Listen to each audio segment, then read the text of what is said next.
ذوالجناح۔ حضرت امام حسین علیہ السلام کا گھوڑا ذوالجناح تمام شہیدوں کی لاشوں کے گرد چکر لگاتا اور ہنہناتا ہوا حضرت امام حسین کی لاش مبارک کے پاس آ کر ٹھہر گیا اور اپنی پیشانی کو حضرت امام حسین کے خون سے تر کیا۔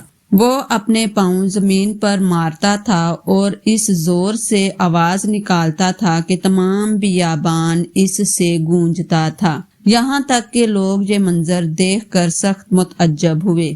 جس وقت عمر سعد ملعون کی نظر امام کے ذوالجناح پر پڑی تو کہنے لگا، وائے ہو تم پر، اس گھوڑے کو میرے پاس لاؤ۔ یہ گھوڑا رسول اللہ صلی اللہ علیہ وآلہ وسلم کے بہترین گھوڑوں میں سے ایک ہے۔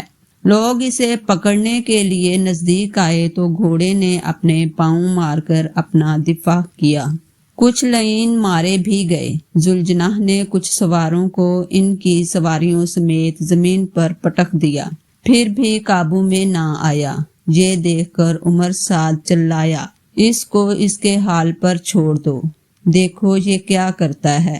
جب گھوڑا لوگوں کے ہجوم سے نکلا تو حضرت امام حسین کی لاش کے پاس آ کر اپنی پیشانی امام کے خون سے سرخ کی اور ایسے رویا جیسے کوئی عورت اپنے جوان بیٹے کی لاش پر روتی ہو۔